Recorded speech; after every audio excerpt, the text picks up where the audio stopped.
Manor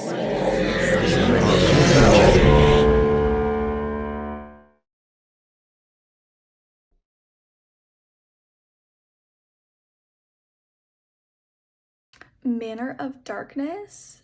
I really enjoyed this. I thought that it was paced really well. I like how much time you got before they even got to the manor because then that gives you the kind of underlying dynamics that are going to play out when you're trapped into the manor then later on. And it helps you understand where a lot of the characters are coming from, and like I said, a lot of the kind of complicated dynamics that they had with like two people dating but not for very long, so you have to also weigh of like how much do they know about each other, how much of it is still in that kind of new romantic stage. um, you have a stranger who you've never met before or very little about. How is that going to play into the rest of the group that does have a stronger connections? um, just really things like that. I think that they didn't rush the beginning, and because of that, you got to know the things that drive and motivate the characters a lot better. And then once you get to the manor, I thought they did a really great job of kind of letting it play out slowly and taking kind of their time, but also with a sense of urgency once you got into the like time lapse and you know how many rounds they went through and things like that. I think that they struck a good balance between, obviously people are not going to believe me, I don't even believe it myself right away, how do I convey and convince other people to believe what I'm saying, and then the reverse of that is how do we get out of this, and how many tries are we going to give ourselves before we do something drastic. I thought that they hit a pretty good balance, but trying to balance all of those things, especially when you're dealing with something like time looping. I like that they didn't just immediately A, have her understand what was happening, that she was being looped, and B, that everybody else was like, yeah, sure, we believe you, like right away. Like they're I liked that they gave some kind of friction there, and then that they were really at odds about how to continue and what was the best way forward. And then the ending, I was not really expecting at all. I liked that it kind of came out of nowhere and that he had kind of come up with this solution, or just like based off of the story that the, you know, manor owner, resident, whatever, had told, that he kind of like figured out exactly what was needed. And because it was his sister that opened the case, he was the only option.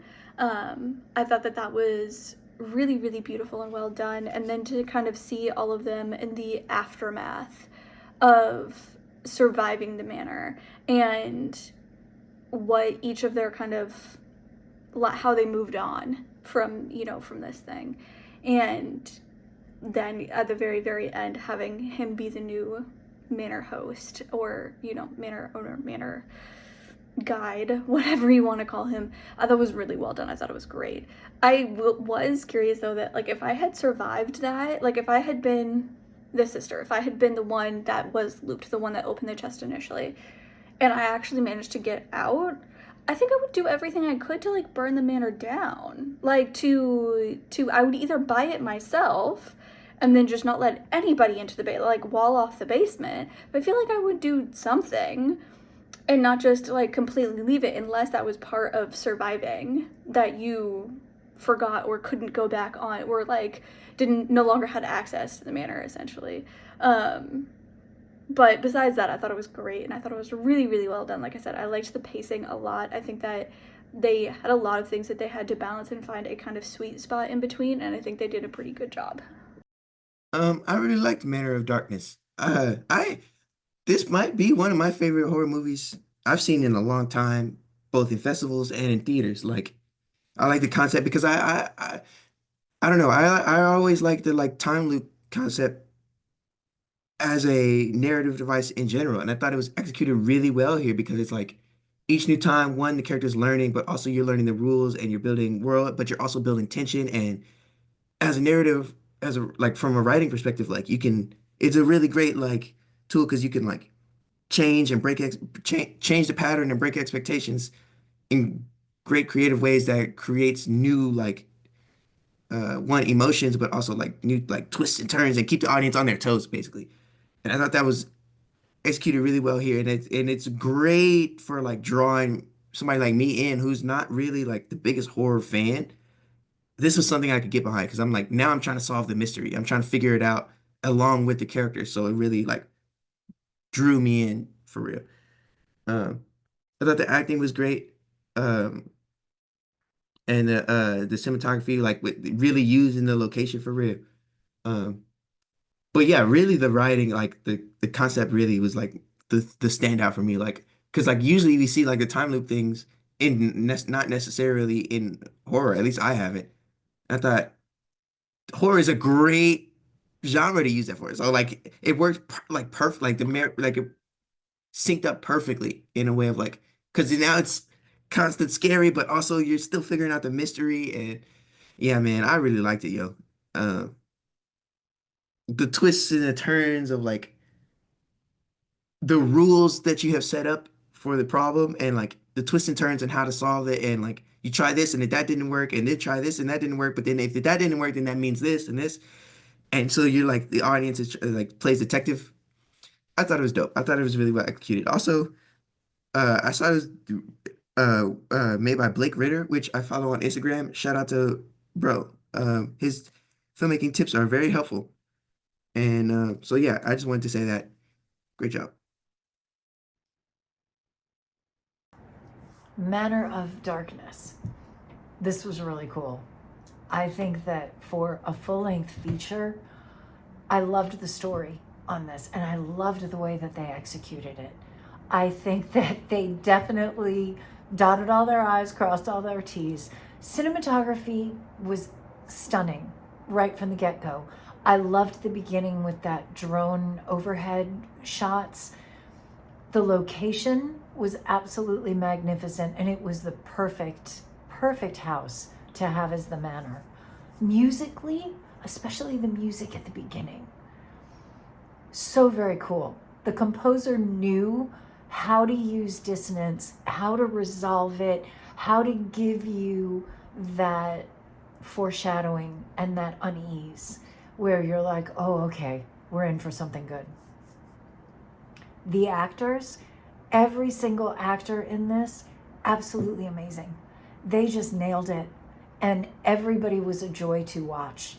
I mean, especially Andy and that one scene when he came in naked, it added that moment of where you could actually laugh and be like, oh, okay, in this very, very serious situation. The special effects that they did, they came out really great, and so did the in-camera effects too, which I especially loved. Like when she was at the coffee shop and the knife fell off of, they did it in such a cool way where it sold it, and I believed that it was something otherworldly that was happening. Story was really original, and I loved what they did with it. There was just one moment that, I don't know, it confused me. Story-wise, I kind of feel like something needed to be added or taken away. The moment where Lisa and Chris are talking and Lisa asks, what did happen with your sister? And it goes into a flashback of what happened where he had ended up accidentally, well, killing his old teacher to save his sister. But then we moved on to something else. There was no reaction from Lisa, or the way that it was set up, I was kind of like, and she's fine with the fact that he killed somebody. So it was a little bit confusing. I almost wanted, something for him to be like, oh, it's a long story, I don't want to talk about it, and then go into the flashback. But other than that, this was so tight and so good. And the story was there. You hit all the plot points.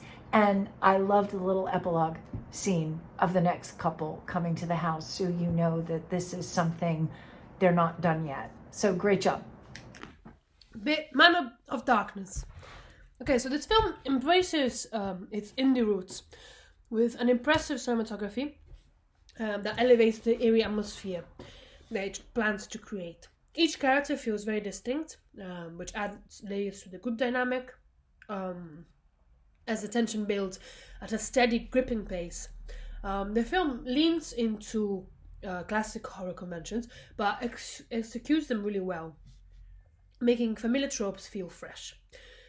Strong twists keep the story engaging, and while it doesn't reinvent the genre, it delivers an effective, well crafted horror experience with style. Well done.